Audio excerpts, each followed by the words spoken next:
Assalamu alaikum students. I hope you would be doing great and would be fit and fine. So today we are going to continue the same novel Pride and Prejudice written by Jane Austen. So the topic is the appropriateness of the title Pride and Prejudice. We are going to discuss the appropriation of this title of this novel because there were a great confusion in your mind related to the title, related to the both of the protagonists, the main characters of the novel.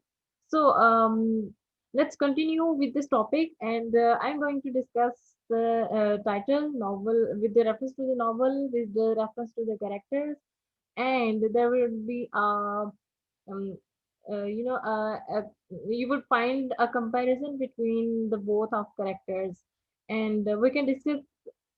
I will tell you how can we discuss it the both with both ideas. Like we can say that this title refers to the Elizabeth and the character of Darcy of Pride and Prejudice, but we can say it with another point, which is we can't say that they are be fitted with with this title. They we have some other points to justify our point. Okay. Okay. Let's continue with this topic. Um, थोड़ा सा introduction यहाँ पे मैंने add किया है ताकि जैसे कि मैंने आपको पहले भी बताया था कि हर आपने जब भी कोई अटेम्प्ट करना है पेपर उसके स्टार्ट में आपने जो उसका स्टार्ट लेना होता है वो प्रॉपर स्टार्ट लेना होता है। वो ये नहीं कि आप कुछ भी हेडिंग दे के उसको स्टार्ट करें। ठीक है। Okay. Let me tell you one more thing. ये वो टॉपिक है जो कि बहुत ज़्यादा इनमें कंफ्यूजन नहीं है, कोई किसी तरह से कोई कॉम्प्लिकेशंस नहीं है इस तरह के टॉपिक्स पे, बहुत ही इजी है। तो मेरी ये कोशिश होती है कि आपको वो टॉपिक ऑनलाइन लेक्चर में वो टॉपिक करवाऊँ जो आपको इजीली अंडरस्टैंडेबल हो आपके लिए। तो फिजिकल क्लास में जो ऑनलाइन हम करते हैं उसमें ये है कि आपको वो करवाया जाए जो कि आपके लिए बहुत ही ज़्यादा कुछ कॉम्प्लिकेटेड हो या जिसमें आपको प्रॉब्लम हो रही हो उसको परसीव करने में। तो इसलिए ये जो टॉपिक हैं ये आपने इस लेक्चर के थ्रू ही इनको समझना है। और कोई भी आपकी कंफ्यूजन हो, क्वेश्चंस हो, आप पूछ सकते हैं। ठीक है। Okay. So in the novel first impression, मैंने आपको पहले भी बताया था कि इसका फर्स्ट इम्प्रेशन था play an important part. Elizabeth is misled in her judgement and estimate of both Darcy and Wickham, यानी कि उसकी जो मिसजजमेंट थी दोनों कैरेक्टर से रिलेटेड। ठीक है। उस वो हमें at the start of novel अलग नजर आती है और at the end of novel हमें कुछ और नजर आता है। ठीक है। Her regard and sympathy for the latter, her unfriendliness and prejudice against Darcy are due to first impression।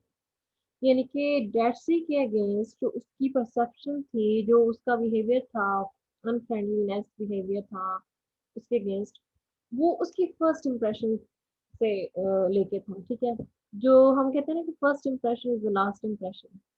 तो जेन ऑस्टन ने ये जो नॉवल का पहला नाम फर्स्ट इम्प्रेशन रखा था, ये इस वजह से रखा था कि इंसान के जो पहली इस नॉवल में जितने भी कैरेक्टर्स हैं उनका फर्स्ट इम्प्रेशन से उनकी एक परसेप्शन उनकी स्टार्ट होती है दूसरे कैरेक्टर को लेके। फॉर एग्जांपल एलिजाबेथ का है, और इसके बाद हमें जो उसकी परसेप्शन है अबाउट विक्रम एंड डार्सी, वो फर्स्ट इम्प्रेशन पे ही डिपेंड करती है। थ्रू द नॉवल फिर बाय द टाइम कुछ चीज़ें चेंज होती हैं और फिर करेक्टर फ्लॉज हमें नजर आते हैं, लेकिन फर्स्ट इम्प्रेशन बेस पे ये नॉवल हमें साथ होता नजर आता है। ठीक है। The first impressions which the characters get of each other take up only the first few chapters। यानी कि जो फर्स्ट इम्प्रेशन बेस पे जो कैरेक्टर्स की डेवलपमेंट हमें नजर आती है, जो उनकी हम एक कैरेक्टर को समझने की कोशिश करते हैं by the start of novel, तो वो हम हमारे भी वो उनको लेके फर्स्ट इम्प्रेशन ही होते हैं। तो ये जो चीज़ें हैं, ये जो फर्स्ट इंप्रेशन का से लेके जो स्टार्ट होते हैं कॉम्प्लिकेशंस और कंफ्यूजन, ये कुछ ही चैप्टर में पहले शुरू में नज़र आती हैं। फिर जब मिडिल आता है, कॉम्प्लेक्स थोड़ा होता है नॉवल, और फिर साथ-साथ कुछ चीज़ें सामने आती हैं। The novel is more about the pride of Darcy and the prejudice of Elizabeth. Okay, जैसे कि मैंने आपको बताया कि हम नॉवल को 2 तरह से डिस्कस कर सकते हैं। पहला, हमने ये ऑलरेडी आपको बताया कि हम कहते हैं कि प्राइड जो है डार्सी को शो करता है और प्रेजुडिस एलिज़ाबेथ को शो करता है। लेकिन यहाँ पे हम एक दूसरे पॉइंट ऑफ व्यू से बात करने वाले हैं। वो ये है कि नॉवल जो है इन दोनों के प्राइड और प्रेजुडिस से भी कुछ अलग है इसमें, ठीक है? इन दोनों पे ही हम क्या नहीं कह सकते हैं कि फिट आता है ये टाइटल, ठीक है? इनसे हटके भी वो कुछ चीज़ें हैं जो कि हम डिस्कस कर सकते हैं, हम कह सकते हैं कि ये भी इसमें हो सकती है, ठीक है? The change of attitude in Darcy and Elizabeth's correction of her first impressions. Okay, so let's continue with some headings, ठीक है? Pride and Prejudice not only a theme.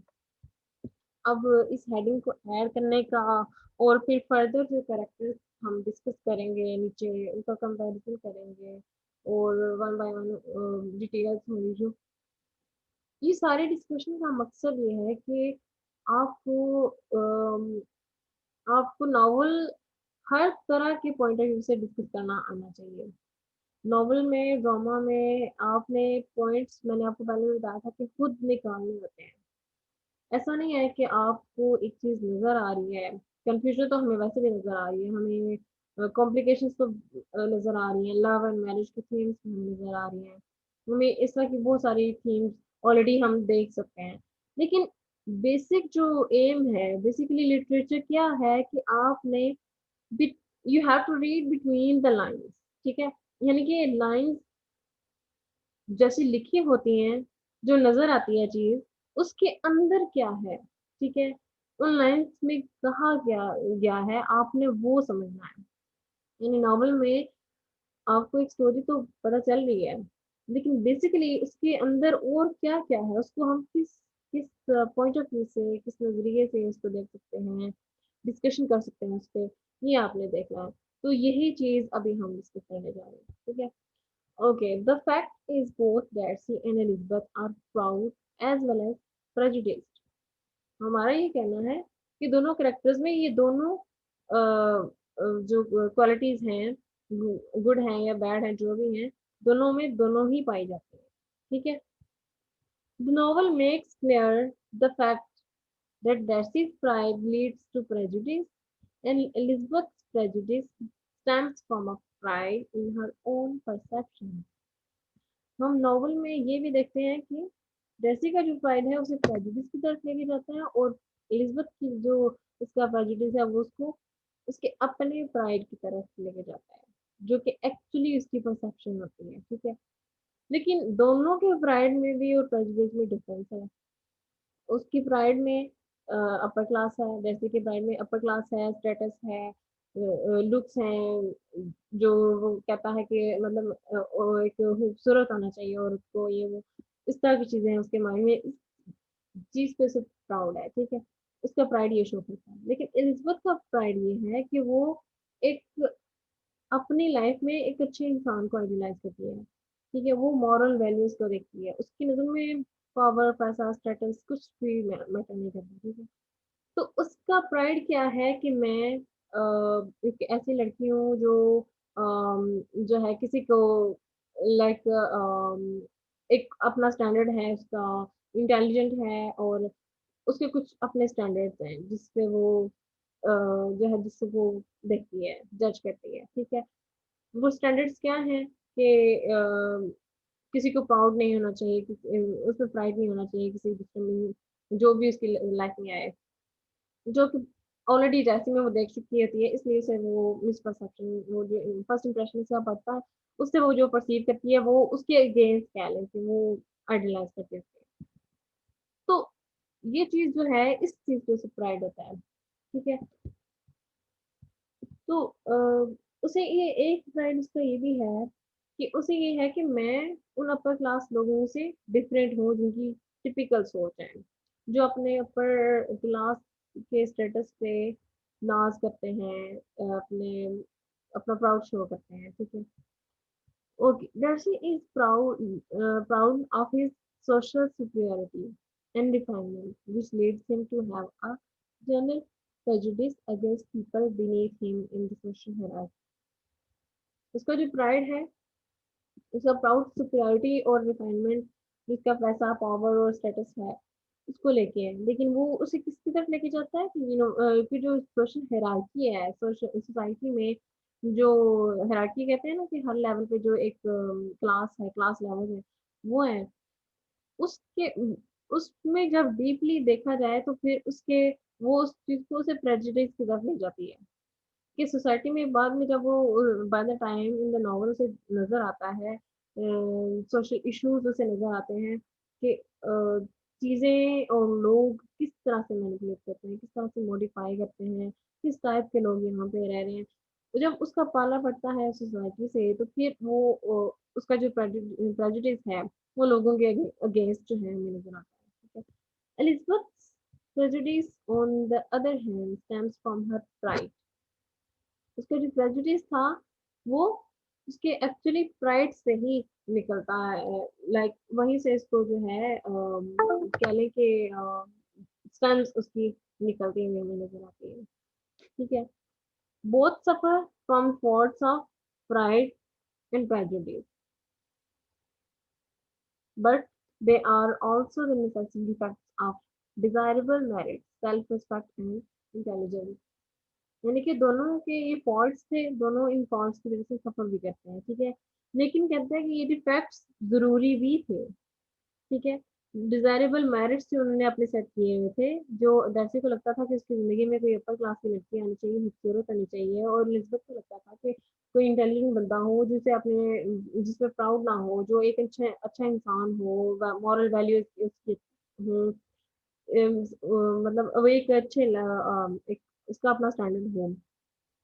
तो दोनों के ये जो फॉल्ट्स हैं, ये जो उनके डिजायरेबल मेरिट्स हैं, अगर ये ना होते तो एक सेल्फ रिस्पेक्ट और इंटेलिजेंस का जो हमें एक पार्ट नजर आता है उनमें, दोनों के कैरेक्टर में, वो हमें नजर ना आता अगर ये ना होते। तो दोनों ने सफर किया, लेकिन सफर करने के बाद उनको जो मिला वो भी कहने के कम नहीं था, ठीक है। So it is true that Jane Bennet and Bingley are not part of theme of Pride and Prejudice। ये कहा जाता है कि जेन और बिंगले जो है वो इस थीम के लिए डिफिटेड नहीं है, ठीक है। But their love is an important link in the novel, without it the story can not be complete. कहने का मतलब ये है कि अगर ये ऑल लोग पूरे नॉवल में या टाइटल पे भी ये दोनों फिट नहीं आते हैं, ठीक है। इनकी इस थीम पे इनके बारे में हम डिस्कशन नहीं कर सकते हैं। लेकिन अगर इनकी ये स्टोरी नहीं होती तो इनका इनकी वजह से एलिजबेथ और डैसी का लिंक नहीं बनता, ठीक है। तो स्टोरी इनके बगैर कंप्लीट नहीं हो सकती थी। जेन इज अ स्पेसिमेन और फॉल्टलेस, इसके दोनों प्रोनाउंसिएशन है, आप दोनों को आप प्रोनाउंस कर सकते हैं, स्पेसिमेन और स्पेशमेन। और फॉल्टलेस ब्यूटी। अब जेन जो है वो उसकी कह लें कि एक ऐसी ब्यूटी है जिसमें आप कह रहे हैं ना कि एक कोई आपको फॉल्ट भी नहीं नजर आता, बहुत ज्यादा खूबसूरत। And she is free from all Elizabeth temperament. जिस तरह का एलिजबेथ का टेम्परमेंट था, थोड़ी सी गुस्से वाली थी, जज्बाती थी, किसी को उसके लाइक मॉरल वैल्यूज पे जज करती थी, और फिर अपने फ्रेंड्स भी वैसे ही उसमें ट्रीट करने होते थे। तो एक बहुत ही कॉम्प्लिकेटेड कैरेक्टर जो कि किसी को आसानी से माफ ना करना, किसी को लाइक अपने तक पहुंचने में, मतलब एक डिफिकल्ट वूमेन थी, कोई उस तक आसानी से पहुंच नहीं सकता था। तो ये बिल्कुल ही दोनों, मतलब दोनों में ये डिफरेंस आ जाता है। एक और मैं चीज आपको बता दूं, कैरेक्टर्स का समटाइम आपस में कंपैरिजन आ जाता है। तो एलिजबेथ और जेन का फॉर एग्जांपल अगर कंपैरिजन आता है, तो अब दोनों के कैरेक्टर में जिस तरह से अभी मैं डिस्कशन कर रही हूँ, मतलब आपको अभी ये डाटा भी प्रोवाइड किया जा रहा है, इस तरह से आपने दोनों के कैरेक्टर को वन बाय वन करना है कि एक के कैरेक्टर में ये चीज है तो दूसरे की चीज में, दूसरे के कैरेक्टर में उससे थोड़ी सी अपोजिट है या थोड़ी सी डिफरेंट है, लेकिन दोनों के सेम पॉइंट्स होने चाहिए। लाइक अगर आप करेक्टर में, मैं अभी कह रही हूँ कि वो ब्यूटीफुल थी जेन, और बहुत ही पोलाइट थी और इस तरह से, तो एलिजबेथ का टेम्परामेंट कैसा था, वो जज्बाती थी, गुस्से वाली थी, अग्रेसिव रहती थी, ठीक है, किसी को आसानी से माफ करने वाली नहीं, इस तरह से, तो सॉफ्ट हार्टेड उस तरह से नहीं थी जिस तरह से जेन थी। ठीक है, तो इस तरह से आप दोनों के जो जो पार्ट हैं जहाँ पे दोनों के डिफ्रेंशिएट कर सकते हैं आप, इजीली डिफरेंस नजर आता है, वो उस एक एक पॉइंट इस तरह से आपने लेना है, उसको आप जैसे कंपेयर करते जाना है। She is she is neither proud nor prejudiced and is ever willing to see good in everyone. जो जेन है, ये इसके बारे में बात हो रही है यहाँ पे कि लाइक वो ना तो उसमें प्राउड है ना ही हमें प्रेजुडिस नजर आता है, और उसका ये है कि वो हर इंसान को खुशी से मिलना, खुशी से बात करना, और कोई भी उसे, वो आसानी से हर हर किसी से गुड मिलने वाली थी, ठीक है, is ever willing to see good in every one, वो हर किसी में अच्छाई देखती थी, उसे कोई भी किसी पे शक नहीं करती थी, किसी के बारे में बदगुमानी नहीं रखती थी अपने दिल में, मुझे हर इंसान में अच्छाई नजर आती थी, मुझे लगता था कि मतलब सब लोग अच्छे हैं, सबके दिल मतलब ठीक है, अच्छे हैं, किसी के बारे में शक शुबा नहीं रखती थी अपने दिल में। Similarly, Bingley is easygoing and friendly and has none of the haughtiness, pride and boldness of Darcy. अब यहाँ पे हम दोनों का कंपैरिजन भी आप कर सकते हैं कि दोनों ही मेन जो स्टोरी के कैरेक्टर्स हैं, मेन कैरेक्टर्स हैं, वो दोनों का आपस में कंपैरिजन देखें कि बिंगले एक नॉर्मल मिडिल क्लास से बिलोंग करता है और डैसी हाई क्लास से बिलोंग करता है। बिंगले क्या है, इजी गोइंग है, ठीक है, उसकी भी नेचर जेन जैसी है, तो शायद यही रीजन थे कि दोनों की जल्दी बॉन्डिंग हो गई। इजी गोइंग है, फ्रेंडली है, और उसमें उस तरह से कोई भी प्राउड, कोल्डनेस, रूडनेस जैसी कोई भी क्वालिटीज उसमें नहीं है जिस तरह से डैसी में है, ठीक है। So it is the intricate characters, these are the intricate characters of Darcy and Elizabeth that hold our interest and exemplify the theme and content of the novel. इन दोनों के कैरेक्टर्स में जो कॉम्प्लिकेशंस थी, जो इनके एक रियलिटी हमें नजर आती है, उसके थ्रू हमारा इंटरेस्ट इनकी तरफ डेवलप होता है, और एक थीम इनकी वजह से जो है हमें नजर आती है नॉवल में। Okay, the problem of Darcy's character is a troublesome one. कहा जाता है कि डैसी का जो करेक्टर है, उस उसके करेक्टर में जो प्रॉब्लम है उसकी, यानी कि उसके प्राइड और प्रेजुडिस दोनों ही हम कह सकते हैं कि उसकी प्रॉब्लम थे, तो defend Darcy as a credible character, इसको एक ऐसा क्रेडिबल कैरेक्टर आपने प्रूव करना है कि जिसमें आप लाइक जब भी आप किसी के करेक्टर को कह रहे होते हैं कि एक्सप्लेन कर रहे होते हैं, या आपने इस तरह की स्टेटमेंट दी होती है कि आपने एज अ क्रेडिबल करेक्टर किसी को प्रूव करना है, क्रेडिबल होता है कि एक्सेप्टेबल करेक्टर, ठीक है, जिसको जो कि जिसमें ऐसी क्वालिटीज हो जिसको आप मिल के आपको लगता हो कि हाँ ये इंसान, बुराई चलो इसमें है लेकिन इसमें अच्छाई है कि हम इसके साथ चल सकते हैं, तो इस तरह का करेक्टर हो, तो आप यहाँ पे ये बात हो रही है कि आपने इसको एक मतलब एक प्रॉब्लमेटिक करेक्टर है, ठीक है, थोड़ा सा कॉम्प्लिकेटेड कैरेक्टर है, तो ये किस तरह से अगर आप डिफेंड करें इसको कि एक क्रेडिबल करेक्टर है, एक सूट कर सकता है ये किसी के लिए, तो कैसे कर सकता है, आप इसको इस तरह से डिफाइन करना है, ठीक है। So the all appearances there are two Darcys, हमें दो तरह के डर्सी नजर आते हैं पूरे नोवेल में, that we meet in Pride and Prejudice. The Darcy in the first half of the novel are proud, cold, haughty and unfriendly, and the Darcy of the second half, first तो ये हो गया, ठीक है, जो कि हम ऑलरेडी बहुत दफा डिस्कस भी कर चुके हैं, बता भी चुकी हूँ आपको क्लास में भी, और इन लेक्चर्स में भी मैं बता चुकी हूँ कि किस तरह का उसका करेक्टर था, और ये अभी तक आपको बहुत अच्छे तरह से आइडिया हो गया होगा, ठीक है इसका। तो दूसरा डेसी कौन सा है, the Darcy of the second half, warm, loving, considerate, a second, a kind master, hospitable, eager to please. ठीक है, यानी कि हमें स्टार्ट में जो उसका फर्स्ट इंप्रेशन नजर आता है वो ये आता है कि वो एक कोल्ड है, रूड है, अनफ्रेंडली है, प्राउड है, हर किसी से जल्दी मिलता जुलता नहीं है, जल्दी बात नहीं करता, आसानी से कोई उस तक पहुंच नहीं सकता। लेकिन उसका सेकंड हाफ हमें नजर आता है, सेकंड पार्ट उसका नजर आता है हमें नॉवल के, जब नॉवल का जो सेकंड हाफ जब गुजरता है तो हमें उसका सेकंड पार्ट नजर आता है। वो क्या है, एक वार्म पर्सन है, लविंग, एक बहुत ही पोलाइट टाइप का बंदा हमें नजर आता है, हॉस्पिटेबल है, जो दूसरों को लाइक एक हमदर्दी हो जिसके दिल में, दूसरों के लिए इजी गोइंग हो, वो वाला पार्ट हमें नजर आता है। Jane Austen was in her early 20s when she wrote Pride and Prejudice, hence her failure in portraying Darcy's character is attributed to her immaturity.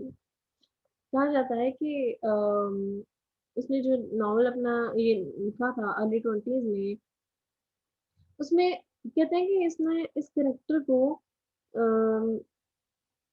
Like अपने उसकी इमेच्योरिटी कहा जाता है जेन ऑस्टिन की, ठीक है।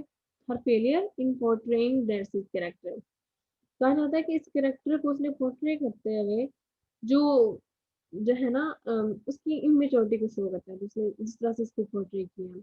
Secondly, some critics believe that Jane Austen was generally unsuccessful in drawing credible male characters. कुछ critics को लगता था, ये उन्हीं के जो है ना, ये जो स्टेटमेंट कही गई है, her failure is portraying basic character is attributed to her immaturity, और नीचे वाली लाइन भी क्रिटिक्स का कहना था कि ये जो है ना ये अनसक्सेसफुल रही है, और ये इमेच्योरिटी है इसकी कि इसने ऐसा कैरेक्टर डेवलप किया है, ऐसा कैरेक्टर पोर्ट्रे करने की कोशिश किया है। उनका कहना था कि ये मेल क्रेडिबल कैरेक्टर्स को नहीं ड्रॉ कर सकती है सक्सेसफुली, ठीक है।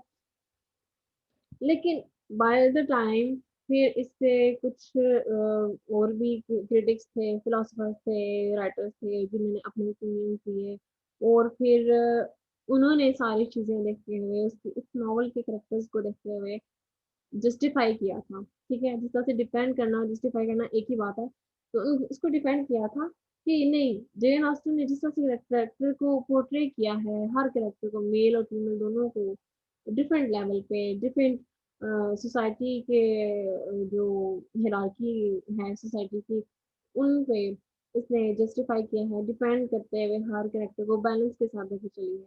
तो उस लिहाज से अगर देखा जाए तो ये इसने परफेक्टली किया है। तो ये आगे आप देखेंगे आप कैसे, ठीक है। ओके, हम डिस्कस करते हैं कि डेसी का जो प्राइड है वो एक्चुअली क्या था, क्या शो करता था, किस इससे किसको क्या फर्क पड़ा, वगैरह वगैरह, ठीक है। Okay, definitely Darcy is proud in the beginning, start में हमें उसका यही इंप्रेशन नजर आता है। His behavior on his first appearance is so insolent that few readers can entirely forgive him for it.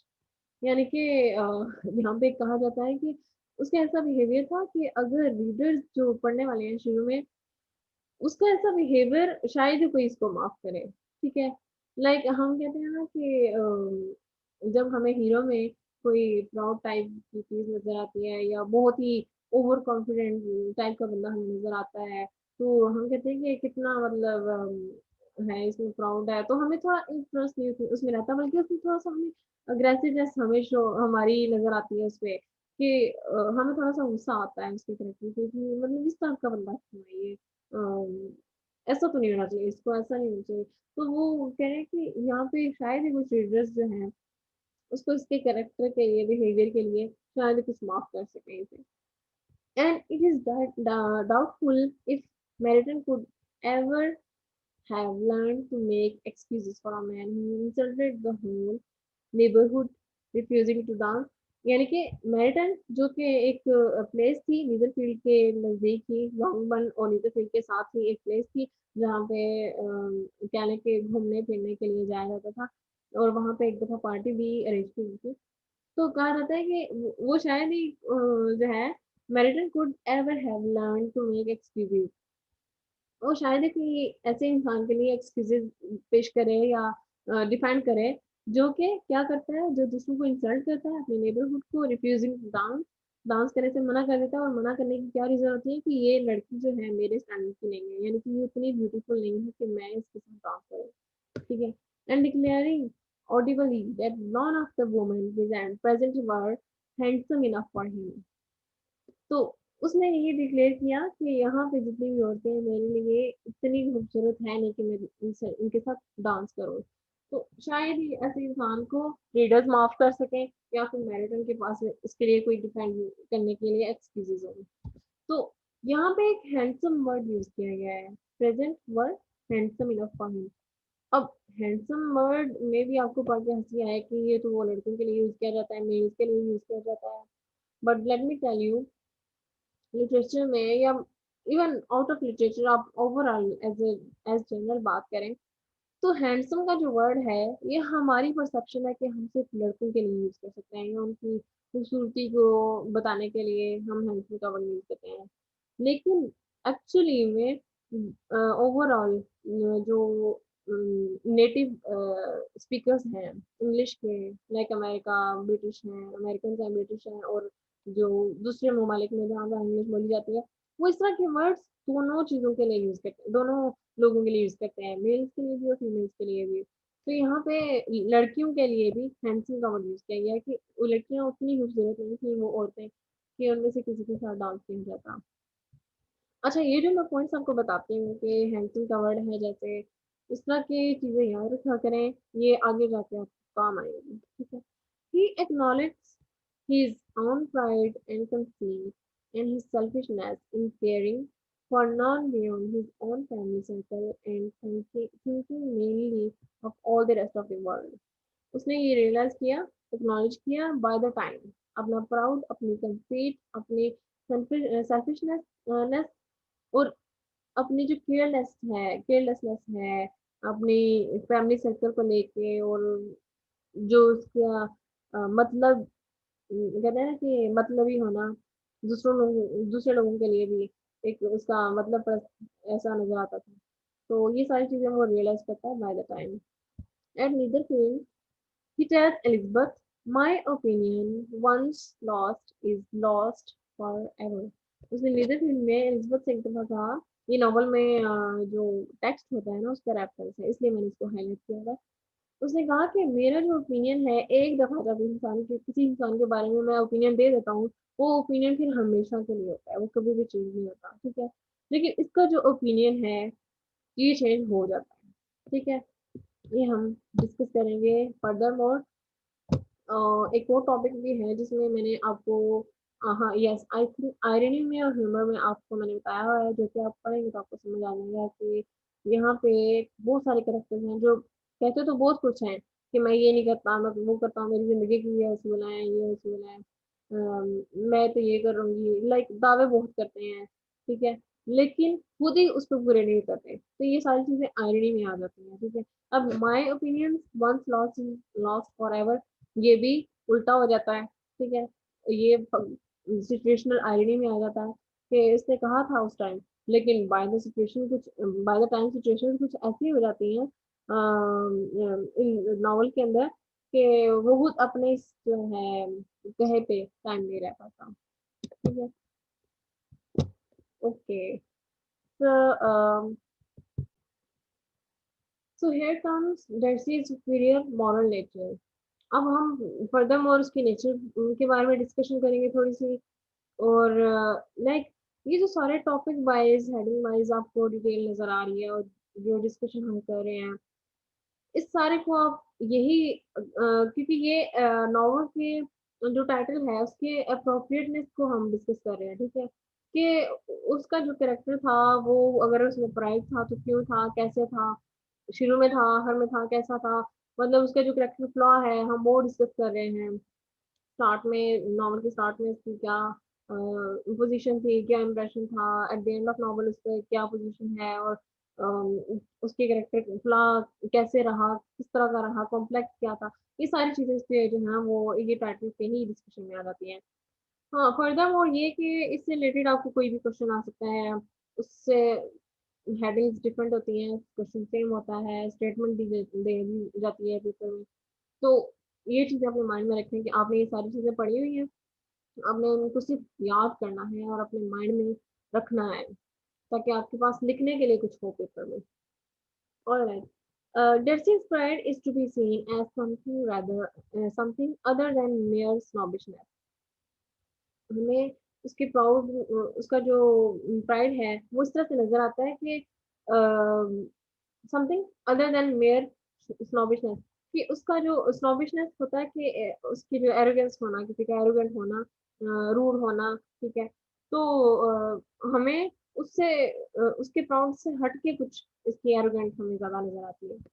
As Catherine Lucas points out that she does have much to be proud of. उसके पास Catherine Lucas का कहना था कि ये critic थी, उसका ये कहना था कि डार्सी का जो प्राउड है उसके पास इसके अलावा भी वो बहुत कुछ है जो कि हमें उसके कैरेक्टर में नजर आता है। And his pride is the result of a genuinely aristocratic consciousness of merit. उसका जो प्राउड है वो किसका रिजल्ट है, कॉन्सिक्वेंसेस होते हैं कॉन्शियसनेस ऑफ मेरिट की वजह से। लाइक इसको जो हम कहते हैं ना कि जो ये प्लान अगर कोई जरूर कर रहा है या इसके पास ये चीज है, हम लाइक इसको बहुत प्राउड हम देख रहे हैं, तो इसके पीछे क्या है, उसका पैसा है, उसकी पावर है। तो सेम इस केस विद रखा ऐसी कि अगर उसके पास वो जो उसके पास एरिस्टोक्रेटिक उसकी एक मेरिट चलता आ रहा था हाई क्लास क्लास का, उसकी वजह से उसका वो प्राउड हमें नजर आता है। तो वो सारा जो उसका बैकग्राउंड था वो उसका उसका जो प्राउड है उसका सारे बैकग्राउंड का रिजल्ट, ठीक है। एज द बुक प्रोसीड, जैसे जैसे हम बुक में आए फर्दर चैप्टर्स पढ़ते हैं और हम नजर आते हैं, हमें फर्दर पॉइंट्स नजर आते हैं, we come to discover the truth about Darcy. हमें इसके जो बीनीथ द कैरेक्टर कहते हैं ना कि डीपली हम उसके कैरेक्टर में जब देखते हैं तो हमें कुछ और चीजें नजर आती हैं। He is complex, sensitive, intelligent, and on the whole, he is superior to all the other males in the story. और हमें नजर आता है कि वो उसमें और भी क्वालिटीज हैं, कॉम्प्लेक्स है, सेंसिटिव है, वो भी इंटेलिजेंट भी है, लेकिन एज अ होल दूसरे मेल के मुकाबले में अगर देखा जाए तो ये थोड़ा सा सुपीरियर है। लाइक इसका अपना एक स्टैंडर्ड है, एक पर्सनालिटी है, including Bingley. He is not morally blind इधर। अब वो मॉरली भी ऐसा नहीं है कि आपने कई बार देखा होगा कि किसी ड्रामा में या नॉवल में या मूवी वगैरह में हीरो अगर प्राउड है उसमें या उसके उसको अपने पैसा या पावर पे नाज है या फहर है, तो समटाइम कुछ हीरोज ऐसे होते हैं कि जो मॉरली भी ब्लाइंड होते हैं, ठीक है। लाइक उनमें बुराइयां कूट कूट के वो इस तरह से भरी होती हैं कि अपनी मॉरल वैल्यूज पे वो बिल्कुल भी इस तरह से नहीं करते। लेकिन एक्चुअल हीरो जो हम यूजुअली देखते हैं मूवीज में वो ये है कि चाहे वो जितना भी अमीर हो, जितना भी उसका हाई स्टेटस हो, लेकिन उसकी मॉरल वैल्यूज अच्छी होती हैं, ठीक है, मतलब गुड क्वालिटीज होती हैं उसमें, तो मॉरली वो ब्लाइंड नहीं होता। Same as case with here कि वो मॉरली भी ब्लाइंड नहीं था। यही वजह थी शायद कि वो अपने कैरेक्टर में अपने आप में कॉम्प्लेक्सिटी ला सका था, जिसकी वजह से लाइक एक फ्लेक्सिबिलिटी उसने अपने आप में पैदा की, जिसकी वजह से उसने अपने आप को बाद में चेंज किया according to situation and recognises the vulgarity.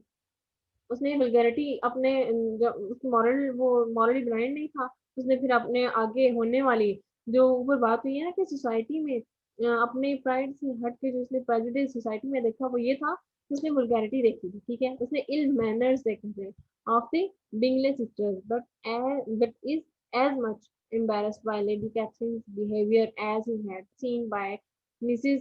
Bennet's vulgarity। जैसे जैसे उसने लेडी कैथरीन से मिला उनका बिहेवियर नोटिस किया, वैसे उसने बेनेट सिस्टर्स का बेनेट जो मिसेस बेनेट है उनकी वल्गैरिटी को नोटिस किया। तो उसने ये मॉरली अपनी ब्लाइंडनेस मॉरल ब्लाइंडनेस को पीछे छोड़ के इन चीजों को देखने की कोशिश की। उसे ये नजर आया कि सोसाइटी में ये चीजें भी हैं जो कि प्रेजुडिस को शो करती है बेसिकली, ठीक है। He realizes that good manners are not the monopoly of any particular class। उसने ये रियलाइज किया कि जो गुड मैनर्स हैं और जो मॉरल क्वालिटीज हैं वो किसी की दौलत की जायदाद नहीं है, ठीक है, किसी की किसी पर्टिकुलर क्लास से बिलोंग नहीं करती है, ठीक है। अगर इमोरल वैल्यूज हाई क्लास में हैं तो वो मिडिल क्लास में भी हैं, वो लोअर क्लास में भी हैं। ठीक है, जैसे मैंने आपको लास्ट लेक्चर में बताया था कि जब हम थीम्स डिटेल में डिस्कस कर रहे थे, मैंने आपको बताया था कि लोग जो लोअर क्लास से बिलोंग करते हैं उनका भी अपना एक प्राइड है। ठीक है, वो जो मिडिल क्लास से बिलोंग करते हैं उनका अपना प्राउड है। ठीक है, तो हर लेवल पे हर इंसान का अपना एक प्राइड है, अपनी पर्सनैलिटी है, उनकी अपनी मॉरल वैल्यूज है। तो ये किसी की बाप की जागीर नहीं है। असल में जो हम अपनी लैंग्वेज में कहते हैं, जिसमें से मैं आपको बता रही हूँ कि उसका ये कहना था कि ये जो किसी पर्टिकुलर क्लास की मोनोपोली नहीं है कि ये इस क्लास के ही लोग अच्छे मैनर के हो सकते हैं। ठीक है, तो ये चीज़ उसने देखी सोसाइटी में, उस सोसाइटी में रह के लॉन्ग बर्न में, and observe how cultured and brilliant Elizabeth is. और फिर उसने बाकी लोगों को, उसकी सिस्टर्स को, उसकी मदर को, और जो बाकी फर्दर कैरेक्टर थे उसके आसपास नजर आने वाले, उनको ऑब्जर्व किया और देखा तो सिर्फ पता चला कि एलिजाबेथ चाहे बाय लुक्स थोड़ी सी ऑर्डिनरी है, उस तरह से खूबसूरत नहीं है बाय लुक्स और bye her beauty, but she is well cultured. यानी कि कल्चर के लिहाज से अगर देखा जाए तो वो बहुत अच्छे कैरेक्टर के तौर पे नजर आती है, नजर आई थी उसे। और ब्रिलियंट थी, मतलब इंटेलिजेंस उसकी उसको नजर आई थी। It is interesting to note also something that is too often overlooked. अब हमें इससे ज़्यादा भी कुछ नज़र आता है, जो कि क्या देखा गया था कि Darcy was early, Darcy very early in the book turns his attention to Elizabeth, to which Jane often gives enough pointers to show Darcy's increasing in that attraction। यानी कि शुरू में जो एक like in the book turns his attention to Elizabeth, हमें book के शुरू में जो उसकी अट्रैक्शन और अटेंशन नजर आती है डर्सी की एलिजाबेथ की तरफ। शुरू में उसका कमेंट कुछ और होता है, लेकिन बाय द टाइम जहाँ पे वो जो मोमेंट आता है जहाँ पे एलिजाबेथ जेल के साथ जाती है डिनर के उसके घर, बिंगले सिस्टर्स के घर, तो रास्ते में वो बीमार पड़ जाती है, फिर एक हफ्ता उनको स्टे करना पड़ जाता है। तो वो जो टाइम पीरियड वहां से स्टार्ट होता है और वो जो इंसिडेंट होता है उसपे तब से इसकी अट्रैक्शन उसकी तरफ बढ़ने लगती है। ठीक है, his true feelings towards Elizabeth हमें बाय द टाइम, फिर उसकी जो रियल फीलिंग्स हैं एलिजाबेथ की, पहले तो वो खुद भी एक्सप्रेस नहीं करता, उसको उसे खुद भी पता नहीं चलता कि वो उसे अच्छी लगती है या ये वो। फिर बाय द टाइम वो उसे ऑब्जर्व करता है, उसकी पर्सनैलिटी को देखता है और उसे रियलाइज होता है, कुछ moral values social values realise होती हैं। तो फिर उसे उसकी अट्रैक्शन जो है, हमें उसकी जो ट्रू फीलिंग्स हैं टुवर्ड्स एलिजाबेथ में वो नजर आती है। So the change that comes with his letter seems less extreme and less incomprehensible। जैसे मैंने आपको बताया था कि उसका जो लेटर था वो उस तरह से इफेक्ट नहीं करता था। ठीक है, लेकिन उसके पहले और उसके बाद में जो इंसिडेंट्स हुए थे और जो प्रैक्टिस के थ्रू स्टोरी मुकम्मल होती है, हमें इनके थ्रू नजर आता है कि कौन से उसकी वो जो एक्चुअल फीलिंग्स थी वो हमें नजर आती है। ठीक है, तो वो लेटर का इतना कुछ खास इसमें जो है ना वो लेना देना नहीं था, इसलिए इतना चेंज नहीं होता उसके माइंड में, जिसमें कि कह लें कि जो बाकी चीजें, जैसे कि उसकी बहन का उसकी शादी के लिए अब उसके हस्बैंड को वो पे कर देते हैं एंड में दिखने को। तो ये चीजें जो है कंसिडर होती हैं उनकी ट्रू फीलिंग्स के पीछे। It is credible that Darcy, under the influence of his great love for Elizabeth, changed him to a more warm and humble person। उसने अपने आप को उसकी मोहब्बत के पीछे, उसके ये उसकी मोहब्बत का असर था और उसकी एलिजाबेथ का जो करेक्टर है उसका इन्फ्लुएंस था डार्सी पे, कि उसने अपने आप में फ्लेक्सिबिलिटी लाई और अपने आप को थोड़ा सा चेंज किया एक हम्बल और वार्म पर्सन के तौर पे। At his own home in Pemberley he is not shy और रिजर्व। अपने घर में जो पम्बरले, जो ये लंदन में था, सिटी में, वहाँ पे माना जाता था कि वो बिल्कुल शाय नहीं था। ठीक है, और रिजर्व था, मतलब वो हर किसी से आसानी से मिलता जुलता नहीं था। And is the perfect gentleman, inviting the Gardiner and introducing his sister Georgiana to Elizabeth.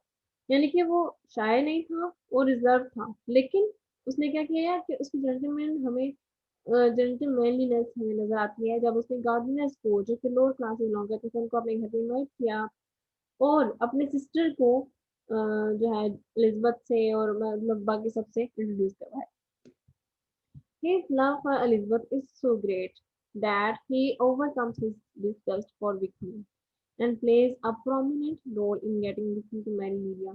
यानी कि अपना जो डिस्गस्ट है वो विक्रम के लिए उसको ओवरकम कर लेता है, अपनी नफरत को कम कर लेता है विक्रम के लिए eight the end of novel, जब उसने अपनी नफरत को कम करते हुए लिडिया के लिए, ताकि उसकी शादी से हो जाए, उसने उसको पे किया, thus saving the Bennet family from social disgrace। ये उस फैमिली को सोशल डिस्ग्रेस से बचाया उसने, ठीक है, ये इसका रोल बहुत बड़ा जो है ना उसका कहने के एहसान था, प्रोमिनेंट रोल इसलिए कहा गया। This raises him in Elizabeth's esteem as well as all। तो ये चीज हमें हमारे माइंड में भी उसके लिए एक पॉजिटिव वेव लेके आती है और एलिजबेथ के जो है माइंड में भी, ठीक है। और इसलिए इसकी जो आफ्टर लेटर जब ये सारी चीजें उसको नजर आती हैं तो फिर उसे समझ आती है कि like Darcy is something else. ये जिस वजह से उसने फर्स्ट इम्प्रेशन उसका अपने माइंड में बिठा रखा था, बेशक उसको वो चाहती भी थी, लेकिन उसके मॉरल वैल्यूज उसके बाद में चेंज हुए, पेमेंट जो है वो उसको पे करने के बाद। Darcy's solidity of temperament is implied in his affection for Bingley, and his keen perception is evident in his dislike of the Bingley sisters, Lady Catherine, and his attraction towards Elizabeth। यानी कि उसके temperament की solidity हम कहाँ से देख सकते हैं कि उसका जो अफेक्शन था बिंगले की तरफ, यानी कि अपने दोस्त के लिए उसकी जो मोहब्बत थी वो his keen perception is evident। उसकी जो परसेप्शन थी अपने जो उसकी बिंगली सिस्टर्स हैं उनकी तरफ, उनको लेके उसके वो जिस तरह से सोचता था, डिसलाइक करता था उनको, वो हमें उसके टेम्पर में नजर आई in the at the time of novel. जैसे जैसे उसने ऑब्जर्व किया उनको लेडी कैथरीन के कैरेक्टर में, और फिर इसकी जो अट्रैक्शन थी एलिजबेथ की तरफ, वो भी हमें उसके टेम्पर में नजर आती है कि डिफरेंट कैरेक्टर्स के लिहाज से उसके टेम्पर में हमें डिफरेंट सॉलिडिटी और फ्लेक्सिबिलिटी नजर आती है। So Darcy is real and convincing because he changed gradually under the influence of love, not overnight। वो बाय द टाइम और अकॉर्डिंग टू कंडीशन अपने आप को चेंज करता है, सिर्फ अपनी मोहब्बत के लिए, ठीक है। रात कोई रात में एक रात में चेंज नहीं हो जाता वो, ठीक है, एक रात में चेंज नहीं हुआ था। Noteworthy is that the reader sees Darcy through Elizabeth's point of view, which is obviously prejudiced and blind to all his positive attributes। If we are not conscious of his good qualities or fail to see the changes in him, it is because we are looking at him through Elizabeth's eyes। यानी कि अगर हम novel पढ़ते हुए हमारी नजरों में हम उसकी गुडनेस की तरफ कॉन्शियस नहीं है, या उसकी गुड क्वालिटीज की तरफ हम इस तरह से हमारी अट्रैक्शन नहीं है, या हम उस तरह की उसमें चेंजेस नहीं देख पा रहे हैं, तो इसकी वजह क्या है कि हम एलिजबेथ की नजरों से देख रहे हैं उसे। कि हम कहते हैं ना कि एक जो हीरोइन है, हम समटाइम कहते हैं कि हीरोज के साथ ऐसा कर रहा है तो हीरोइन का यही रिएक्शन होना चाहिए। तो हम हीरोइन के पॉइंट ऑफ व्यू से जब देख लेते हैं हीरो को, तो हमें उसकी क्वालिटीज या उसकी कुछ चेंजेस हमें नजर नहीं आती समटाइम, ठीक है। Thus, what appears to be an inconsistency in his character merely stems from the point of view in the novel। We may conclude, therefore, that Darcy is a convincing and credible character, and his change from cold reserve to warm friendliness is justifiable। उसके character में ये जो credibility है, ठीक है, जो कि जिस पे क्रिटिक्स ने जेन ऑस्टन के अगेंस्ट बोला है, हम उसको यहाँ पे जस्टिफाई कर सकते हैं कि वो एक फ्रेंडलीनेस हमें उसके बिहेवियर में नजर आती है, ठीक है, एक कोल्ड से एक वार्म पर्सन की तरफ, पर्सन की हैसियत से, ठीक है। तो यहाँ पे इसका करेक्टर हमें जस्टिफाई होता नजर आता है। ओके, अब आ गया है आगे कैरेक्टर एलिजबेथ का। तो हम इसको डिस्कस करेंगे कि एज अ चार्मिंग हीरोइन अब ये कैसी थी, जिस तरह से हमने डेसी का किया था और हमने 2 पॉइंट ऑफ व्यू से उसको डिस्कशन किया डिटेल में, इसी तरह से हम एलिज़ाबेथ का कैरेक्टर थोड़ा-सा डिस्कस करेंगे, ठीक है? ओके।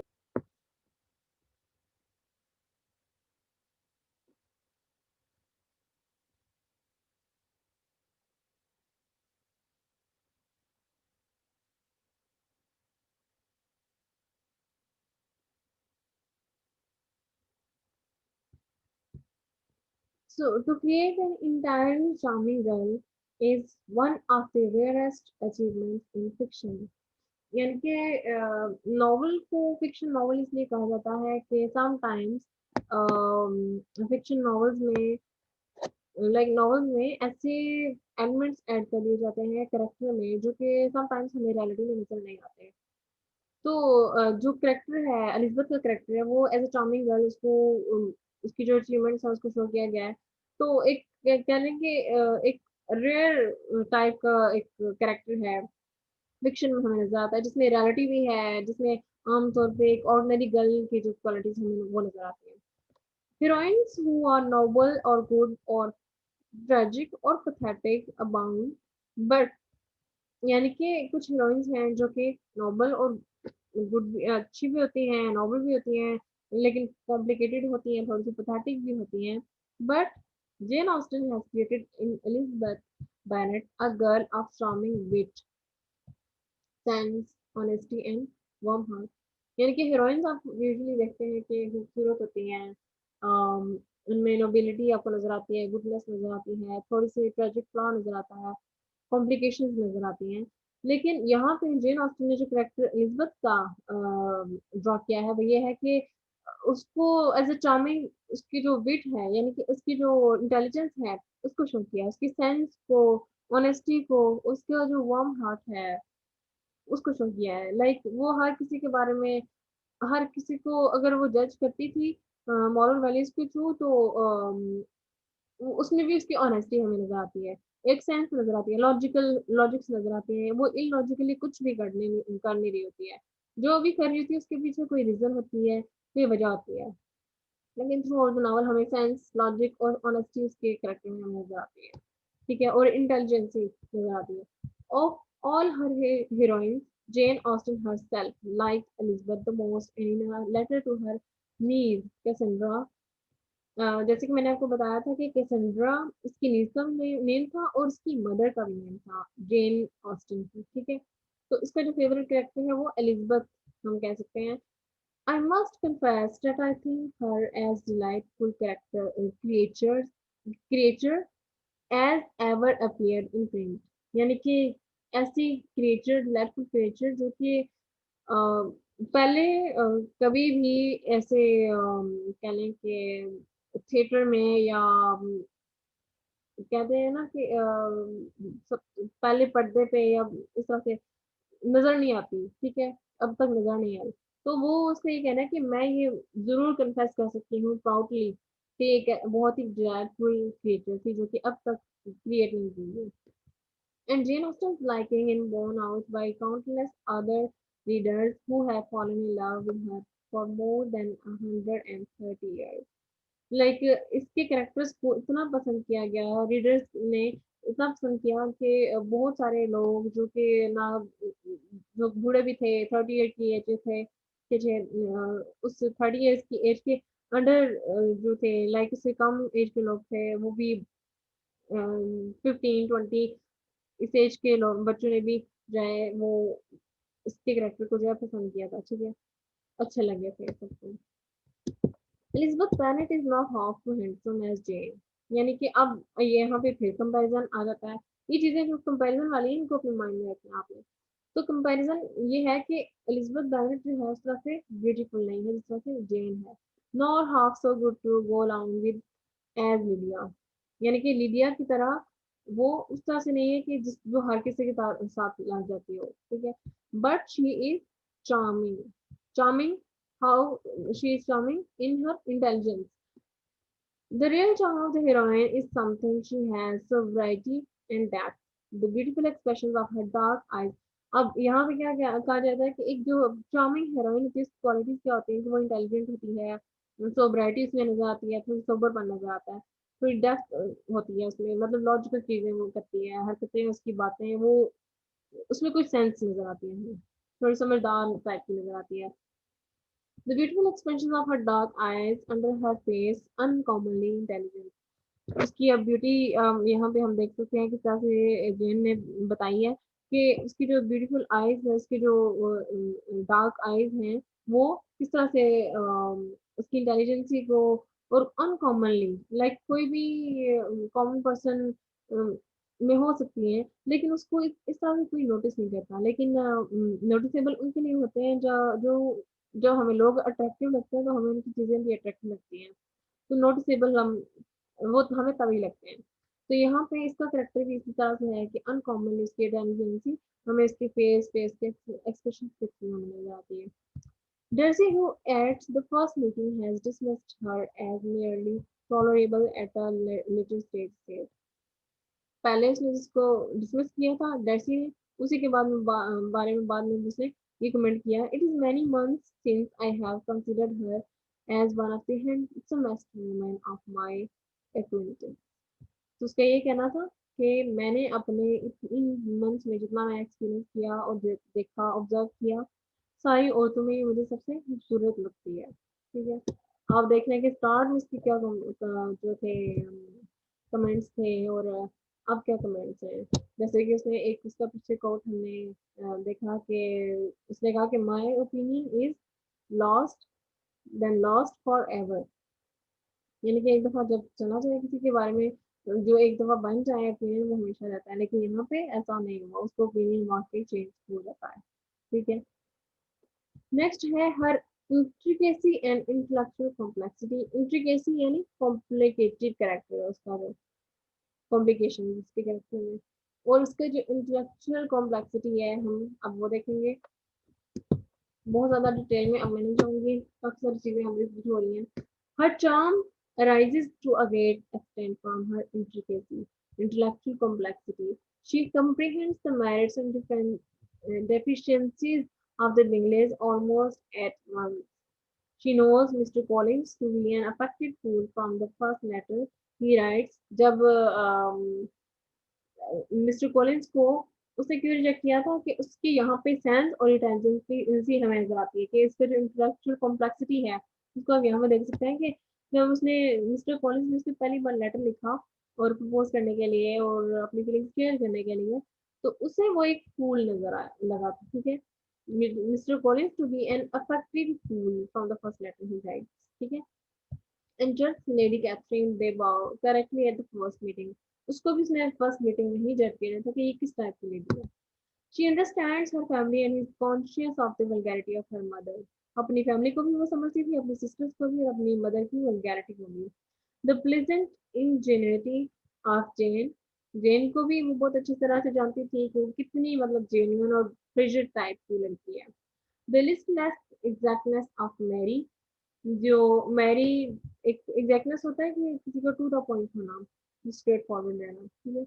उसको भी वो जानती थी. The empty headedness of kitty, जो कि कैथरीन, जिस किटी इसका नेम है कैथरीन, वो जो लीडिया के साथ मिलके आर्मी ऑफिसर्स के साथ अफेयर चलाती थी, उनके साथ फ्लर्ट करती थी, तो उसकी वजह से इसको एम्प्टी हेडेडनेस कहा गया है. And impending dangers of Lydia's flirtation. ठीक है. Her encounters with other characters give ample evidence of her quickness of mind.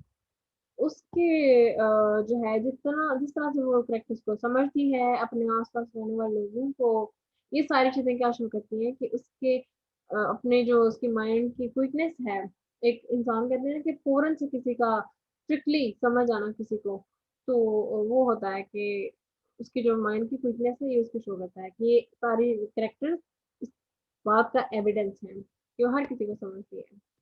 She laughs always at bullies और nonsense. जो लोग nonsense हरकतें करते हैं, बेवकूफ वाले हरकतें करते हैं, उनके हैं उसको हंसी आती थी.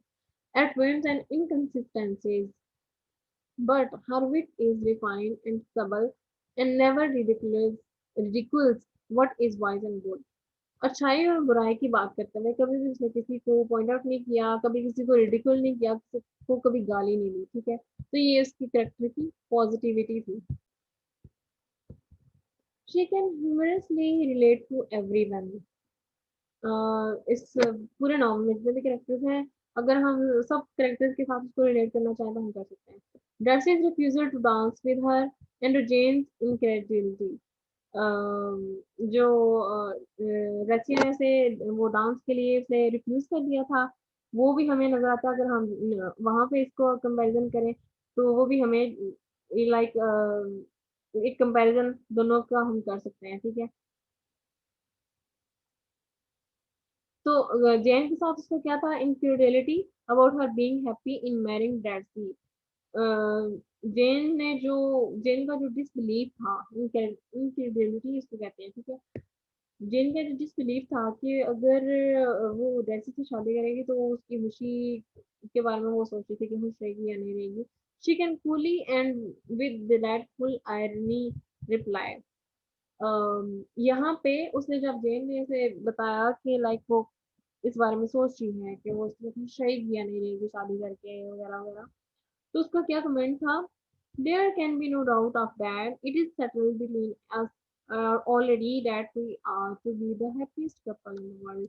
उसने कमेंट किया लाइक हम यहाँ बात कर रहे हैं कि हर करेक्टर के साथ उसका जो है वो एक कंपैरिजन किया जा सकता है, एक रिलेशन है उसका प्रॉपर, ठीक है। तो यहाँ पे हम रिलेट किया कर रहे हैं जेन के साथ। तो जेन ने उसके बारे में अपनी जो एक बहन की हैसियत से उसे जो कॉन्शियसनेस शो की एलिजबेथ को, तो एलिजबेथ ने आगे से रिप्लाई किया कि यहाँ पे कोई डाउट नहीं है हम दोनों के दरमियान, और सब सब कुछ सेटल है, ठीक है। इतना कि हम, मुझे लगता है कि हम दुनिया के हैप्पीएस्ट कपल होंगे, ठीक है। तो उसने इस तरह से रिप्लाई किया था क्योंकि वो समझती थी अपनी बहन को कि वो मेरी खुशी के लिए ऐसा कह रही है। She can amusingly think that Mr. Bingley is a delightful friend precisely।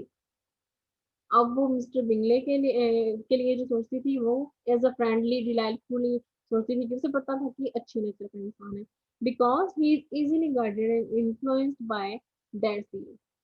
उसने एक रीजन ये थी कि वो अपेरेंटली ऐसा लगता था, नजर आता था अच्छा इंसान है। दूसरा ये कि उसने जो डैसी को गाइड किया, ठीक है, और डैसी पे जो इन्फ्लुएंस पड़ा बिंगले का, चार्ल्स बिंगले का, ठीक है, उसकी वजह से डैसी में थोड़ी फ्लेक्सिबिलिटी आई थी। तो इस चीज को वो उसने भी नोटिस किया था, तो ये भी उसको कहने के समहाउ इम्प्रेस कर गया था। But she is intelligent enough to check her self on time. अपने आप को भी वो चेक करती थी साथ साथ कि मैं कैसी हूँ, मैं क्या कर रही हूँ। And does not voice her thoughts as that she has yet to learn to be laughed at. यानी कि does not voice her thoughts, कि अपने जो थॉट्स हैं उनको उसने एक्सप्रेस नहीं किया था कि इसमें कोई हंसे ना, ठीक है। Okay, thus with her charming wit and intelligence she combines a sense of propriety and refinement।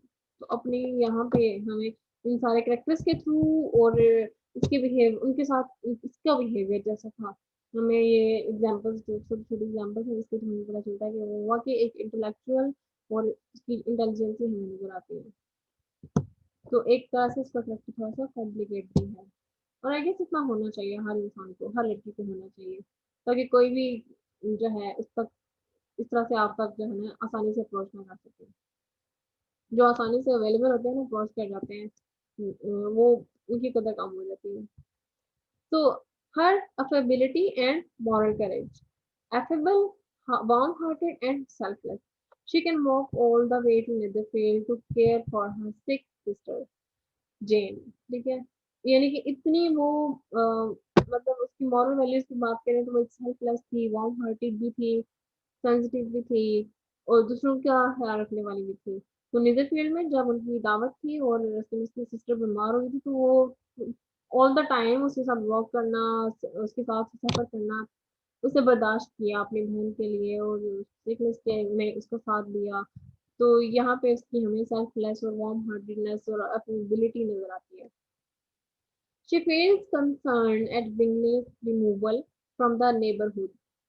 उसके बिंगले का नेबरहुड से जाना, उस पे भी वो कंसर्न शो करती है अपना, and much of her anger against Darcy is because of his role in causing the separation of Bingley and Jane. Bingley और जेन की सेपरेशन उसे लगता था कि डेसी की वजह से हुई है, तो इस वजह से उसका जो गुस्सा था वही हमें डेसी के लिए वो नजर आता है, ठीक है। She she constantly tries to raise Jane's gates and is genuinely happy when Jane is engaged to him. यहाँ पे उसकी मॉरल वैल्यूज की बात हो रही है, ठीक है। तो कहाँ कहाँ पे उसके कौन कौन सी मॉरल क्वालिटी थी, मॉरल बैड क्वालिटी थी, मॉरल गुड क्वालिटी थी, वो हमें हर तरह से हमें उसको देखना है और डिस्कस करना है यहाँ पे। तो यहाँ पे इसके मॉरल करेज की बात हो रही है, ठीक है। इक्वली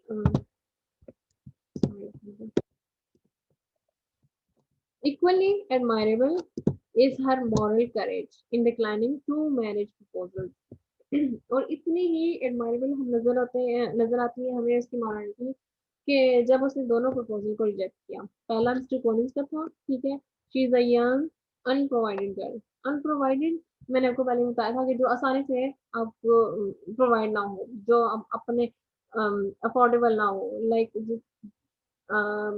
बहुत ही कहते हैं ना कि चूजी टाइप का होता है एक बंदा, जिस तक अप्रोच करना आसान नहीं था।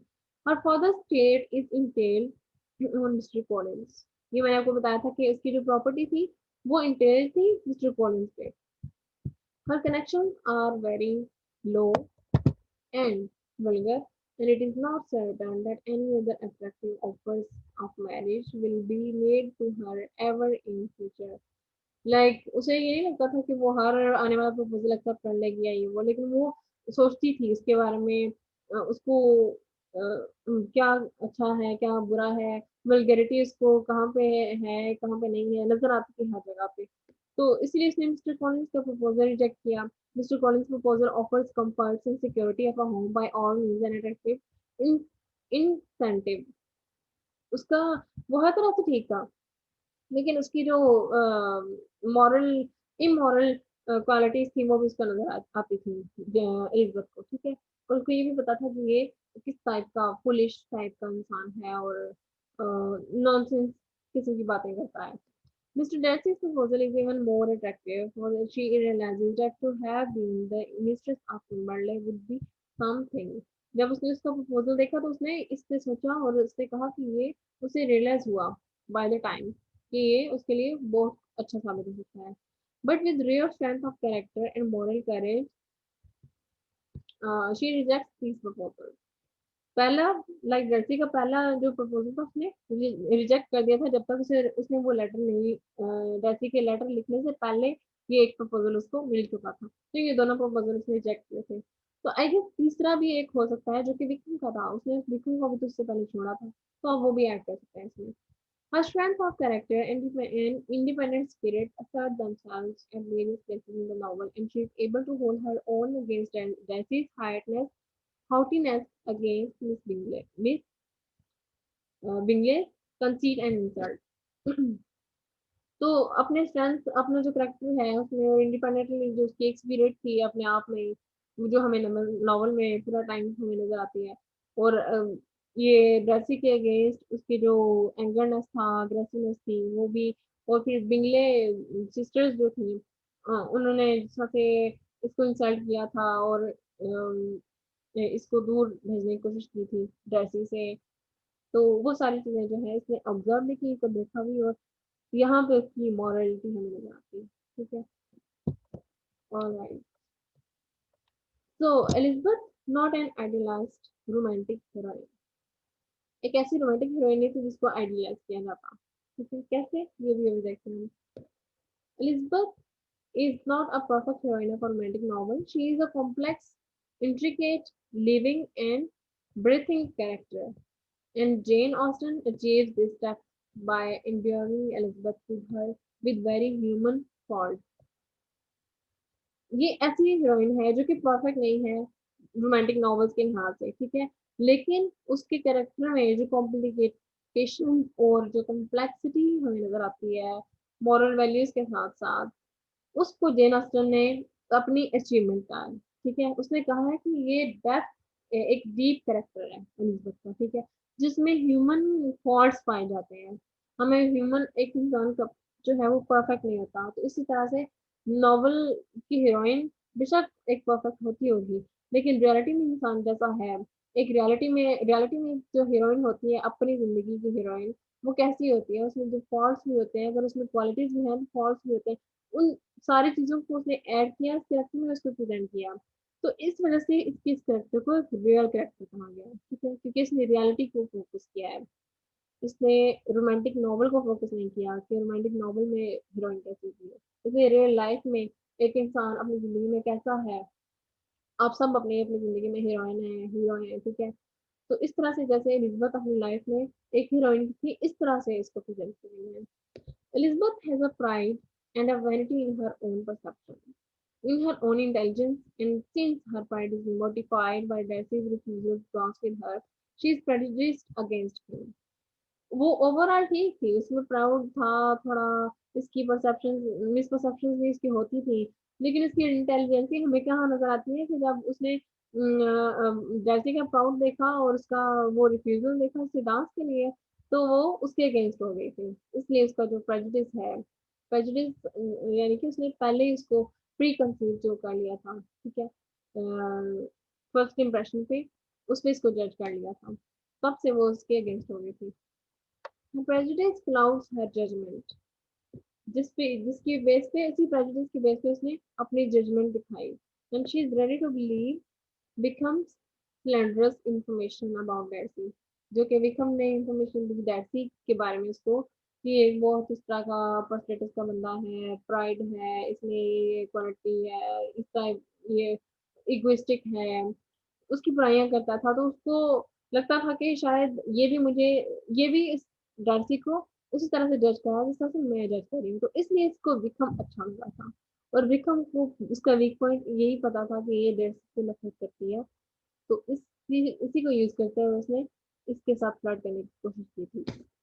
She allows her self to come to Wickham's charms, उसने अपने आप को विक्रम के सामने अपने चार्म को खुद अलाउ किया था कि वो उसको यूज करे और इस तरह से उसके साथ फ्लर्ट करे, because he is attentive to her and fails to discern his true nature. अपने वो उसकी तरफ अटेंटिव तो था, लेकिन फेल रहा अपने ट्रू नेचर को एग्जिबिट करने में। She is similarly blind to Charlotte Lucas, अब वो अपनी दोस्त के बारे में भी ब्लाइंड रही थी। डीमेरिट्स, उसकी डीमेरिट्स जो एक स्टैंडर्ड होता है हर लड़की का अपनी पर्सनालिटी को लेके और शादी को लेके, जो उसके मेरिट्स डिसाइड किए गए थे, उसको लगता था कि चार्लोट की कुछ और मेरिट्स हैं, लेकिन बाद में उसे रियलाइज हुआ कि ये तो कुछ और हो रहा है, and is surprised and dissatisfied at her readiness to marry Collins. उसने देखा कि ये चार्लोट के जो मैरिज लाइफ के जो स्टैंडर्ड्स हैं वो बिल्कुल भी उससे जो है ना वो डिसएग्री करती है कि कॉलिंस को लेके उसको लगता था कि ये इसके लिए सही नहीं है। तो ये इसके लिए सरप्राइजिंग था कि जब उसको पता चला कि उनकी एंगेजमेंट होगी और शादी होने वाली है। Thus, while Elizabeth is generally perceptive, she fails with the intricate people who stand in relationship of great intimacy to her. जितने भी कैरेक्टर्स के साथ खड़े रहे वो लाइक इसके लिए कुछ कॉम्प्लिकेटेड थे, कुछ रिलेशनशिप में जो अपने वो क्लोज थे या नहीं थे, वो सब उसके लिए कॉम्प्लिकेटेड कैरेक्टर ही रहे, कुछ से वो ब्लाइंड भी रही, ठीक है। हर कैरेक्टर नजर कुछ और आता था और एक्चुअली में हर इंसान कुछ और। ओके, तो ये है अब हम डायनामिक कैरेक्टर के तौर पे इसको डिस्कस करेंगे यहाँ पे एलिजबेथ को। Elizabeth a dynamic character.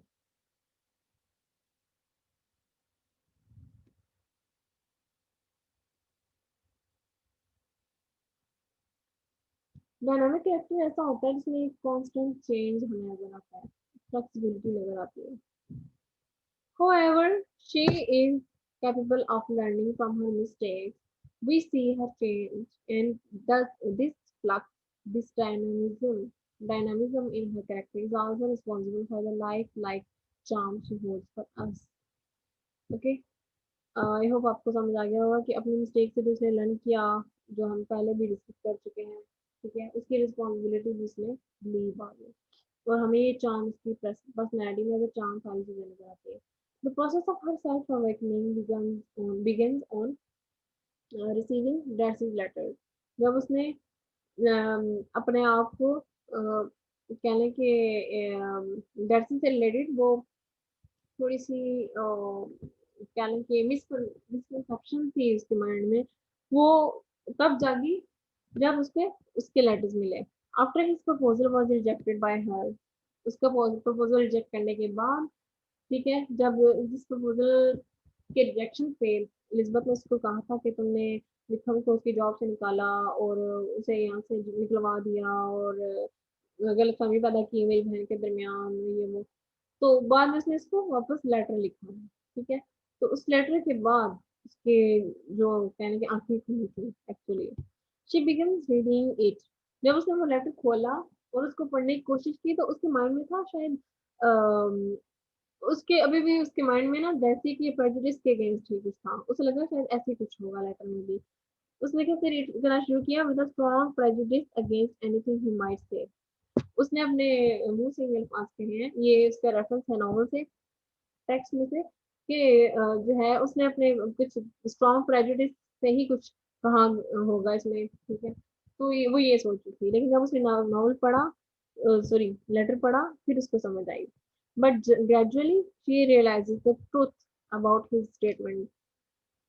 फिर बाय द टाइम उसको वो लेटर पढ़ते पढ़ते समझ आया कि वो क्या कहना चाह रहा है, and how feels mortified at her own blindness. अपने आप पे, अपने अंधा होने पे, अब ब्लाइंड रहने पे उसको बाद में बहुत शर्मिंदगी होती है। She grew absolutely ashamed of herself, of neither Darcy nor Wickham could she think without feeling that she had been blind, prejudiced, absurd। ठीक है, ये लाइंस भी नॉवल में से ही है, ठीक है, टेक्स्ट में से। This dynamic movement of self-revelation gradually brings about a total awareness of reality। um, ये जो हमें ड्रामेटिक मूवमेंट नजर आता है बाय द टाइम चेंज होता है रियलिटी में, हमें ये चीजें नजर आती हैं एक्चुअली। लाइक एक फिक्शन कैरेक्टर में ये चीजें नहीं होंगी। फिल्म में आप एक परफेक्ट हीरोइन को देखते हैं ना, वो एक फिक्शन कैरेक्टर है, लेकिन यहाँ पे हमें रियलिटी नजर आती है। She is quick to acknowledge her mistakes and feels guilty. She sees Vicky for what he is, a charming, dissembling and unprincipled villain। उसे वो चार्मिंग तो नजर आता है, लेकिन मतलब एक दिखने में चार्मिंग है, लेकिन जब वो बाद में गिल्टी फील करती है, अपनी मिस्टेक से नजर आती है, तो उसे दिखने कैसा नजर आता है कि एक चार्मिंग तो है लेकिन एक डिसेंबलिंग है, और एक अनप्रिंसिपल्ड विलन है, जो कि लड़कियों को डिसीव करता है, फ्लर्ट करता है, उनके साथ टाइम पास करता है, और जिसकी कोई मॉरल वैल्यूज नहीं है। She realizes too that Darcy is exactly the man who, in disposition and talents, would most suit her। उसे लगा उस टाइम कि वो इंसान है जो उसे उसकी जिंदगी में उसे सूट करेगा, उसके साथ रह सकती है वो। Her prejudice was wrong, but there was an element of honesty about it। उसके प्रेजुडिस बेशक रॉन्ग थे, उसमें भले ही कितनी भी बुराइयां हम देखते हैं पाई जाती हैं, हम लाइक बुराइयां नहीं कह सकते, एज अ ह्यूमन जो उसकी फॉल्ट्स थे, मॉरल फॉल्ट्स हमें नजर आते हैं, जिसकी वजह से वो थोड़ी ब्लाइंड रही थी। तो उसके वो सारे चीजों के बावजूद भी उसमें हमें कुछ अच्छाइयां भी नजर आती हैं, जिसकी बेस पे हम उसे as a good human being जज कर सकते हैं। तो उसमें इसकी ऑनेस्टी और उसकी सेंस, उसकी लॉजिकल, उसकी इंटेलिजेंसी थी। And about it and we appreciate and love Elizabeth for this honesty. तो उसकी इसी करेक्टर और इन्हीं क्वालिटीज की वजह से हमें इसका करेक्टर अच्छा लगता है। It is true that Elizabeth blinds herself absurdly because of prejudice। ये भी सच है कि prejudice की वजह से, अपने ही prejudice की वजह से अपने आप को blind रखा उसने। She willfully interprets all of Darcy's actions। अपने मिसपरसेप्शन की वजह से, मिस इंटरप्रिटेशन की वजह से डार्सी के एट्रीब्यूट्स को उसने मिसअंडरस्टैंड किया। It lives by and lets herself be taken in by the surface charm of Wickham। जो ज़ाहिरी चाँद नज़र आता था विक्रम का, उसकी तरफ खुद को जाने दिया। She misjudges people who are close to her. Charlotte, Lucas, Wickham and Darcy. इन तीनों को चाहे अच्छे वे में या चाहे बुरे वे में जज किया, मिसजज किया इन तीनों को, ठीक है। अब हालांकि तीनों नजर कुछ और आते थे, लेकिन एक्चुअली में हुआ, इन्होंने किया कुछ और, ठीक है। Okay, but on the whole, she is very perceptive and discerning of character, as in the case of Lady Catherine or Mr. Collins. Even more, where her own family is concerned, she is not blind to their faults. Her character को वो उनके लिहाज से देखती है और समझती भी है, ठीक है। और उस तरह से उसकी परसेप्शन भी है। यहाँ तक कि अपनी फैमिली को भी जब उसकी कंसर्न आता है तो उसमें भी वो ब्लाइंड नहीं है। अगर उनमें किसी में फॉल्ट नजर आते हैं तो उन फॉल्ट को भी उसने देखा और कंपेयर किया और खुद रियलाइज किया, ठीक है। उसके एक्सप्रेशन हमें नजर आते हैं। Recognizing and feeling frequently ashamed of the vulgarity and ill-bred behavior of her mother and younger sisters. Younger sister, छोटी बहन के बारे में. She recognizes her own error in misjudging Darcy and Wickham on male first impressions and is also able to see some justification in Darcy's objections to the Bingley-Jane affair because of her vulgar family. ठीक है, ये भी वही चीजें हैं जो पहले already discuss हो चुकी हैं. All this prove that Elizabeth is not merely blind, partial, and prejudiced. She has blinded herself, but she is able to change and overcome her prejudice.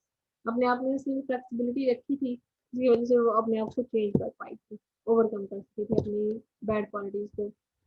Thus, her good sense and right feelings, high spirit, courage, wit and weariness, her warm-heartedness, her artistic temperament, her ability to laugh good-humoredly at herself, her intelligence, and her zest for life all make her a charming and delightful heroine.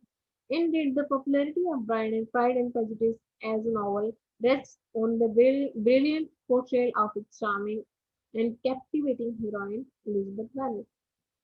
यानी कि Elizabeth Bennet जैसे heroine की का जो portrayal था, charming portrayal की वजह से इस नॉवल को भी, इसकी पॉपुलैरिटी में इसका भी एक पार्ट आता है, ठीक है। ओके, यहाँ पे कंपेयर और कंट्रास्ट है। इसमें कुछ इंपॉर्टेंट खास पॉइंट्स मैंने ऐड नहीं किए क्योंकि ऑलरेडी पीछे काफ़ी सारे पॉइंट्स मैं आपको बता चुकी हूँ। यहाँ पे आप इनको कंपेयर कर सकते हैं और कौन कौन सी जगह पे और किस तरह से आपने इनको डिस्कस करना है और कंपेयर करना है, ये भी मैं ऑलरेडी बता चुकी हूँ, ठीक है। तो यहाँ पे आपने वही वाले सारे पॉइंट्स ऐड करने हैं, कुछ भी नया नहीं है, वही है सारा जो आपने पढ़ा हुआ है, समरी में भी, कैरेक्टर्स में भी और थीम्स में भी यही सारी चीज़ें रिपीट हो रही हैं again and again. So there is no need to explain again and again repeatedly. इसलिए मैं इसको फर्दर एक्सप्लेन नहीं कर रही हूँ, इसमें ज़्यादा एक्सप्लेनेशन मैंने ऐड भी नहीं किया है. तो इसको आपने खुद ही देखना है.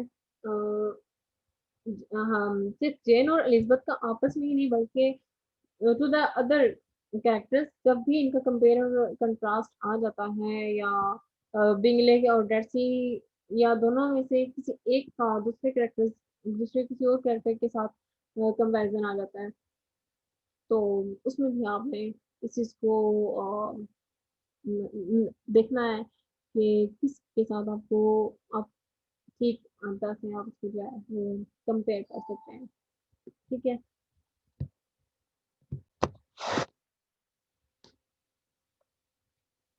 तो थोड़ा सा हम इसको मैं वैसे रीड आउट कर लेती हूँ एक दफ़ा, तो बाकी ये है कि आपने फर्दर डिटेल इसमें आप कहीं भी आप ऐड कर सकते हैं हर कैरेक्टर के लिहाज से. At first glance, perhaps it is Bingley and Jane who seem to be the central figures in the novel. हम स्टार्ट में देखते हैं कि शायद ये दोनों नॉवल के बेसिकली हीरो हीरोइन होंगे. When the novel opens, it is Bingley who is the center of attraction. It is for him that the ball is arranged and the Jane Bingley affair affair starts at the beginning of the novel and holds our interest till the end.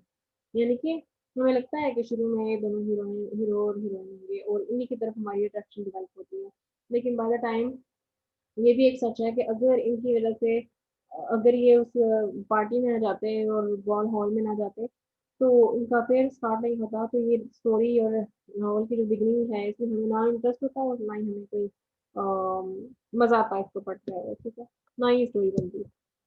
Gen the eldest of Jane Bennet sisters, सबसे ये बड़ी थी, captivating in her physical appearance, sweet tempered, generous, likely to think of everybody as good, हर ये वही के हर किसी के बारे में अच्छा सोचना, फिजिकल अपीयरेंस भी इसकी अच्छी थी, स्वीट थी, खूबसूरत थी। Both Elizabeth and Jane Austen are warm in their praise and approval of Jane. Like Jane Austen as personally अगर उसने इस जेन बेनेट के कैरेक्टर को दिखाया है तो वो भी इसको प्रेज करती है, और नावल के अंदर जो एलिजाबेथ है वो भी अपनी बहन के एज अ कैरेक्टर उसको प्रेज करती हुई नजर आती है। Elizabeth says of Jane, you are too good, your sweetness and disinterestedness are really angelic. And again, you never see a fault in anybody. All the world is good and agreeable in your eyes. उसकी तारीफ करते हुए कह रही है कि तुम इतनी स्वीट हो, अच्छी हो, हर कोई तुम्हारी नजर में अच्छा है, तुम्हें अच्छा लगता है, तुम्हें कोई किसी में फॉल्ट नहीं नजर आता, किसी में कोई बुराई नहीं नजर आती। तो लाइक उसके नेचर को उसने प्रेज किया इस तरह से। Her physical beauty is conceded even by the fastidious Mr. Darcy, and there is no doubt about her sweet and gentle nature. उसकी बहन की यानी कि जेन की नेचर के बारे में डर्सी ने रिकमेंड किया था कि वो, इसमें कोई शक नहीं कि वो बहुत ही खूबसूरत है और अच्छी सोच की लड़की है। Similarly, it is difficult to find fault with Bingley. He is a perfect gentleman, noble by birth, handsome in person, amiable by temperament, friendly, sociable, and lovable in all respects. यानी कि हर लिहाज से हम देखें तो उसमें ये सारी क्वालिटीज पाई जाती है। तो यहाँ पे आप जो है ना वो अम, दोनों की एलिजबेथ की और डर्सी की ऑलरेडी आप डिटेल देख चुके हैं पहले, और दूसरे करेक्टर्स का भी थोड़ा थोड़ा रेफरेंस हमने देखा है। तो इस तरह से इनको आपस में कंपेरिजन आपने इसका कर लेना है। तो कंपेयर एंड कंट्रास्ट भी आता है करेक्टर्स का आपस में, और इनका वन बाय वन करेक्टर का एनालिसिस भी आ जाता होता है। उसमें भी ये जो कोर्स आपने हाईलाइट करके मार्कर से लिखने होते हैं, जैसा कि मैंने यहाँ पे हाईलाइट किया है, इस तरह से आपने लिखने होते हैं ताकि एग्जामिनर को आपकी क्लियरली जो स्टेटमेंट समझ में आ जाए। तो इसका एक बहुत ही अच्छा इंप्रेशन पड़ता है एग्जामिनर को। तो इन चीज़ों को अपने माइंड में रखना है। और फर्दर मोर इससे रिलेटेड कुछ क्वेश्चन भी मैं शेयर कर दूंगी आपसे, जो कि आपके लिए हेल्पफुल हो सकते हैं। आपको आइडिया हो जाएगा कि पेपर्स में किस टाइप के क्वेश्चन आते हैं, थीम्स हों या करेक्टर्स हों, तो उनके लिहाज से किस टाइप का क्वेश्चन आएगा। तो ये आपको काफ़ी हेल्प आउट करेगा आगे। तो फर्दर ये है कि टेस्ट जो आपके होते हैं उन पे उनको कंसिडर करें, सीरियसनेस अपनी शो करें, ठीक है। ये नहीं कि आप उसको हल्का ले रहे हो और वक्ती तौर पे उसकी जान छुड़ा रहे हो साथ में, ऐसे नहीं करना। तो इससे ये है कि आपका अपना नुकसान होगा, because all you know better के आपके जो टॉपिक हैं वो रिपीट नहीं हो सकते हैं, क्योंकि टाइम बहुत शॉर्ट है। और इसी तरह से टेस्ट भी हैं, टेस्ट अभी आपके बाकी नॉवेल्स भी करने हैं हमने। तो टेस्ट फिर इस तरह से रिपीटेडली जो है, क्योंकि हमारी एक ही तो क्लास होती है विजन की, तो इसलिए फिर जो टेस्ट हो रहे हैं उसमें आप थोड़ा अपना कंसर्न शो करें, सीरियसनेस शो करें, अपने आप को थोड़ा टाइम दें, मेहनत करें, अपनी स्टडी पे जोर लगाएं। तो मेहनत की होगी तो काम आएगी। तो best of luck and remember me in your prayers as well. We'll see you in the next lecture, inshallah. Till then, Allah Hafiz. Okay. और यस, फर्दर कोई चीज़ हो तो आप पूछ सकते हैं सब ग्रुप में, या भी कहीं भी किसी का भी पर्सनली भी कांटेक्ट कर सकते हैं, पूछ सकते हैं कोई क्वेश्चन हो, कंफ्यूजन हो, या कोई डाटा, जो कोई क्वेश्चन आप कोई ऐसे टॉपिक देखेंगे आपको लगता हो कि आप क्लियर करना चाह रहे हैं या अब तक आपने नहीं किया है इसको, तो आप बता सकते हैं, शेयर कर सकते हैं, ठीक है।